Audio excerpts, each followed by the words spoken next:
Então, voltando ao que eu falava no bloco anterior, e ficou faltando uma questãozinha para eu esclarecer sobre os tratados, é que após a ratificação, os tratados não podem ser revogados, né? Inclusive, a ratificação é a definição final, e daí você não pode mais voltar atrás, você não pode revogar o tratado. Mas e como é que eu faço se eu quiser sair, né, do tratado? Então o tratado após a ratificação ele é irretratável, mas em compensação, eu vou falar sobre isso lá na próxima apostila, existe meio de você sair. Né? Tem a denúncia, tem a abrogação, tem a perda do objeto. Então há algumas maneiras de você sair do tratado. Né? Mas depois de ratificado você não pode necessariamente fazer isso.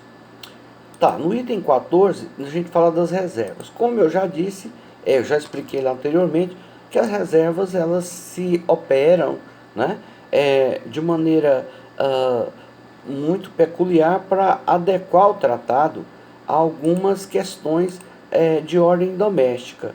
Porque, notoriamente, nos tratados multilaterais, né, porque nos tratados bilaterais não tem por que haver reservas.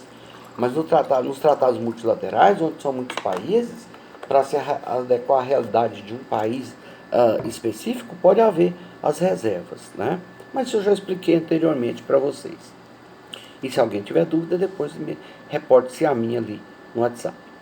Vamos falar dos vícios de consentimento? Existem alguns vícios de consentimento. O primeiro deles é o consentimento expresso com agravo ao direito público interno. Não é muito comum de acontecer, né? Mas lembrando que é nos casos onde a pessoa que está falando não representa necessariamente o Estado. Por isso, aquele medo lá que eu falei nas aulas passadas, acerca de discutir quem era realmente o chefe de Estado da Venezuela, para que não houvesse esse vício de consentimento.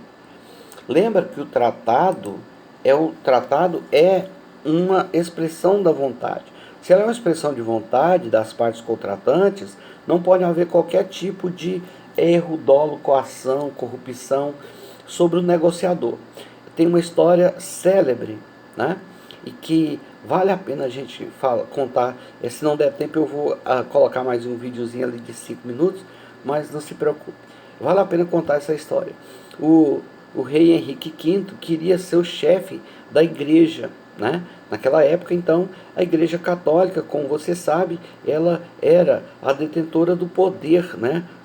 De uma espécie de um quarto poder, né? Onde a igreja, o Papa, ia até os locais para a coroação dos reis. Então, quando o Papa Pascoal chegou lá em Londres para coroar, né, o príncipe, ou o rei, né, Henrique V, ele descobriu que tinha lá uma concordata para ele assinar. Nessa concordata dizia que o Henrique V se tornaria o chefe da Igreja Católica. E é obviamente que o Papa Pascoal se recusou a assinar essa declaração.